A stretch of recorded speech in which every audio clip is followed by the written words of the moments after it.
Hello दोस्तों, कैसे आप लोग का एग्ज़ाम कैसा हुआ? प्लीज़ आप लोग क्वेश्चन शेयर ज़रूर कीजिएगा, तभी पता चलेगा कि कौन सा क्वेश्चन आया था। कुछ क्वेश्चन मेरे पास आया है जो हम आपको दिखा देते हैं। देखिए ये सब क्वेश्चन आया था कि नहीं, आप ज़रूर बताइएगा, ठीक है। तो देखिए पहला क्वेश्चन जो हमारे पास सेंड किया गया था कि ये कि मतलब पहला जो इलेक्ट्रिक ट्रेन चला था वो किसके बीच में चला था। तो ये विक्टोरिया टर्मिनल से लेकर के और कुर्ला के बीच में चला था। तो ये मैं आपको बता रखा था, ठीक है। चलिए अगला भी क्वेश्चन देख लीजिए। देखिए एक ये क्वेश्चन आया था DFCCIL से रिलेटेड कि मतलब इसका स्थापना वर्ष पूछा गया था। तो ये 2006 हो जाएगा। ये हम आपको कई बार पढ़ा चुके हैं, सॉल्यूशन में भी, क्वेश्चन में भी, सब कुछ में भी पढ़ा चुके हैं, ठीक है। देखिए अगला क्वेश्चन आपका एक ये आया था कि जैसे कि फर्स्ट मेट्रो ट्रेन जो चला था कब चला था। तो ये डेट के साथ ही हम आपको सब कुछ बताए थे। तो इसका आंसर क्या हो जाएगा? कोलकाता हो जाएगा। चलिए अगला क्वेश्चन देखिए। अगला क्वेश्चन है आपका मतलब एक ये क्वेश्चन आया था कि मतलब जैसे कि जो ट्रेन जो पहला चला था वो किसके बीच में चला था। तो देखिए ये क्वेश्चन जो कल आया था वो ये सिर्फ 34 किलोमीटर पूछा गया था। और आज जो क्वेश्चन आया है ये ऐसे पूछा था क्या कि यानी कि बम्बे से लेकर के यानी कि बोरी बंदर से लेकर के और थाने के बीच में चला था। ये भी क्वेश्चन मतलब आप ही लोग के द्वारा बताया गया, मुझे एग्जैक्ट नहीं पता। अब एग्जैक्ट क्या है ये आप लोग जरूर बताइए कि क्वेश्चन आया था या नहीं आया था। अगला भी क्वेश्चन मैं दिखाता हूँ। देखिए अगला क्वेश्चन ये PC महालनोबी से रिलेटेड आया था। ये हम आपको कई बार पढ़ा चुके थे, 5 ईयर प्लान पढ़ाए थे, वहाँ भी हम आपको बताए थे कि ये सब क्वेश्चन बहुत ज़्यादा इंपॉर्टेंट है, इसको याद रखिएगा। तो सेकंड जो 5 ईयर प्लान था ये PC महालनोबी से रिलेटेड था। ये क्वेश्चन हम आपको आगे भी दिखाएंगे कि कैसे जो हम पढ़ाए हुए हैं आपको बुक उससे भी रिलेटेड है, ठीक है। देखिए अगला क्वेश्चन आपको ये भी आया था एक एग्जाम में कि मतलब जैसे ये तो डायरेक्ट क्वेश्चन आ गया आपको कि मतलब जैसे कि क्या होता है कि टोटल बेनिफिट एंड टोटल जो कॉस्ट होता है उसका डिफरेंस जो डिफरेंट होता है उसको हम क्या बोलते हैं? तो यानी कि कस्टमर वैल्यू बोलते हैं। देखिए CRM में और इकोनॉमी मार्केटिंग में उनको ज़्यादा बेनिफिट हुआ। जो मैं पूरा का पूरा जो आपको लेक्चर कराया हूँ उसको देखें तो आपको बहुत ज़्यादा बेनिफिट हुआ होगा, क्योंकि इसमें मैक्सिमम क्वेश्चन ऐसा था कि आपको समझ के बनाने वाला था। मतलब आप एक ऑप्शन एलिमिनेशन के तरीके से भी बना सकते थे, उसमें बहुत सारे ऐसा क्वेश्चन था, लेकिन वो सब अगर समझे हुए तभी आपको काम आया होगा। देखिए हम आपको 200-250 क्वेश्चन दोनों में कराए हैं लगभग, और सभी क्वेश्चन के साथ साथ आधे आधे पेज का सॉल्यूशन हैंड रिटन हम लिख करके लेकर के आते थे और आपको सब कुछ बताते थे, समझाते थे। तो अगर वो सब चीज़ें देखें तभी आपको बेनिफिट हुआ होगा। समझ गए बातों को ना?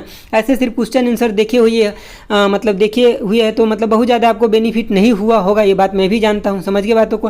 लेकिन दोस्तों एक बात और आप यहाँ पे देखिए कि थोड़ा सा ना क्वेश्चन का पैटर्न जो है प्रीवियस ईयर के कंपैरिजन में चेंज हुआ है। अगर चेंज नहीं हुआ रहता ना तो जैसे कि मैं जो चीज़ें कराया था मैं अपना 100% दिया था। समझ गए दोस्तों ना?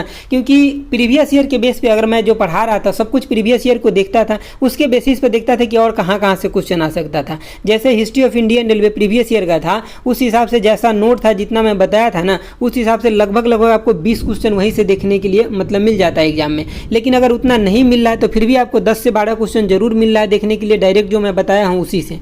और बाकी तो आपका खुद का भी अंडरस्टैंडिंग होता है। बाकी जो मैं आपको बुक भी पढ़ा रखा था उस बुक में जैसे कि आपको ये क्वेश्चन वहाँ से मिला होगा आपको, जैसे कि लाइट और फैन कब इंट्रोड्यूस हुआ था, ये क्वेश्चन मिला होगा। उसके बाद मतलब डिवीजन से रिलेटेड जो क्वेश्चन था वो मतलब उसी बुक से मिला होगा जो मैं पढ़ा रखा।